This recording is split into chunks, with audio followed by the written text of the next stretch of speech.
കോട്ടയം ജില്ലയുടെ ഈ ഗവേണൻസ് രംഗത്തെ കുതിപ്പിന് പിന്നിലെ നെടുന്തൂണായിരുന്ന ജില്ലാ informatics officer Beena Cyril Podippara 36 വർഷത്തെ സേവനത്തിന് ശേഷം വിരമിക്കുന്നു.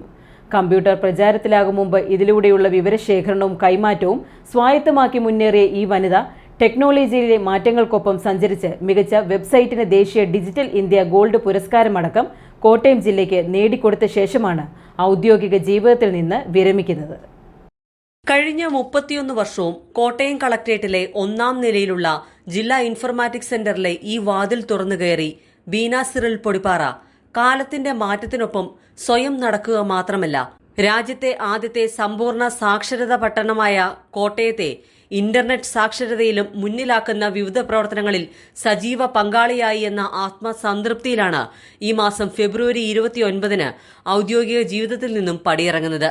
1986-ൽ തിരുവനന്തപുരം കോളേജ് ഓഫ് എഞ്ചിനീയറിംഗിൽ നിന്ന് ഇലക്ട്രിക്കൽ വിഭാഗത്തിൽ ബിടെക് നേടിയ ബീന 1988 മാർച്ചിലാണ് സയന്റിഫിക് ഓഫീസറായി കേന്ദ്ര സർക്കാരിന്റെ ഇലക്ട്രോണിക്സ് ആൻഡ് വിവരസാങ്കേതികവിദ്യ മന്ത്രാലയത്തിന് കീഴിൽ നാഷണൽ ഇൻഫർമാറ്റിക്സ് സെന്ററിൽ സർവീസിൽ പ്രവേശിച്ചത്.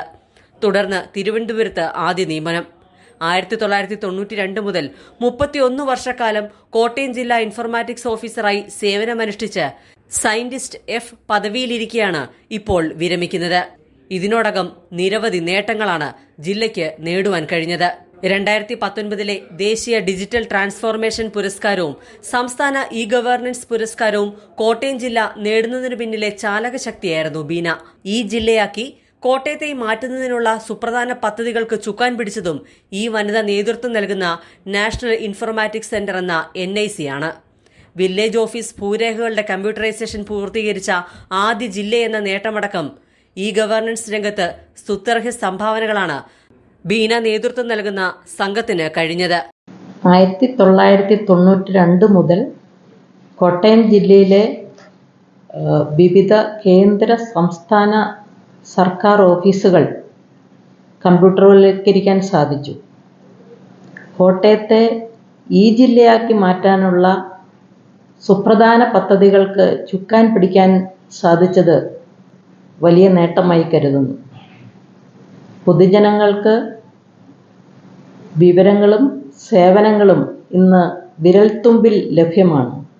കോട്ടയം ചലഞ്ച് മൊബൈൽ ആപ്ലിക്കേഷനുകൾക്ക് രൂപം നൽകിയതും 1992 മുതൽ വിവിധ സർക്കാർ ഓഫീസുകളിലെ കമ്പ്യൂട്ടറൈസേഷന് നേതൃത്വം നൽകിയതും കേന്ദ്ര സംസ്ഥാന സർക്കാരുകളുടെ e office, e district, revenue recovery online, road സുരക്ഷ വർദ്ധിപ്പിക്കാനുള്ള iRAD, e hospital, e court, e procurement, registration വകുപ്പിന്റെ പേൾ, തോക്ക് ലൈസൻസ്, തെരഞ്ഞെടുപ്പ്, MLA-മാരുടെ ആസ്തി വികസന പദ്ധതി, ദുരന്ത നിവാരണം, കോവിഡ് ജാഗ്രത, മോട്ടോർ വാഹന വകുപ്പിന്റെ പരിവാഹൻ തുടങ്ങിയ പദ്ധതികളുടെ സോഫ്റ്റ്വെയറുകൾ പരിപാലിക്കുന്നതിനും സാങ്കേതിക പിന്തുണ നൽകി. കേന്ദ്ര സർക്കാർ നിർദ്ദേശിച്ചിട്ടുള്ള മാർഗനിർദ്ദേശങ്ങൾ പാലിച്ച് ജില്ലയുടെ ഭിന്നശേഷി സൗഹൃദ വെബ്സൈറ്റിന് രൂപം നൽകിയതും ഇവരടങ്ങുന്ന സംഘമാണ്. മികച്ച വെബ്സൈറ്റിന് മൊബൈൽ സംരംഭക വിഭാഗത്തിൽ ഇലക്ട്രോണിക്സ് ആൻഡ് ഇൻഫർമേഷൻ ടെക്നോളജി മന്ത്രാലയം നൽകുന്ന ദേശീയ ഡിജിറ്റൽ ഗോൾഡ് പുരസ്കാരത്തിനും ഈ വെബ്സൈറ്റ് അർഹമായി. ദേശീയ പുരസ്കാരം രാഷ്ട്രപതി ദ്രൗപദി മുർമുവിൽ നിന്നാണ് അന്നത്തെ ജില്ലാ കളക്ടർ ഡോക്ടർ PK ജയശ്രീക്കൊപ്പം ഏറ്റുവാങ്ങുവാനും കഴിഞ്ഞത്. 23 ജില്ലാ കളക്ടർമാർക്കൊപ്പം ഇക്കഴിഞ്ഞ കാലയളവിൽ കോട്ടയം ജില്ലയിൽ നിന്ന് പ്രവർത്തിക്കാൻ കഴിഞ്ഞു എന്നതും ഒരു വേറിട്ട നേട്ടം തന്നെയാണ്. കോട്ടയം മുട്ടമ്പലം സ്വദേശിയായ ബീനയുടെ ഭർത്താവ് Mannanam saint Ephraim's higher secondary സ്കൂളിലെ മുൻ പ്രധാനാധ്യാപകൻ സിറിൽ G പൊടിപാറയാണ്. ഗീതം സർവകലാശാലയിലെ അസിസ്റ്റന്റ് ഡയറക്ടറായ ജിയോയും ബിരുദാനന്തര ബിരുദ വിദ്യാർത്ഥിയായ ജിബുവുമാണ് മക്കൾ. ACV news, Kottayam.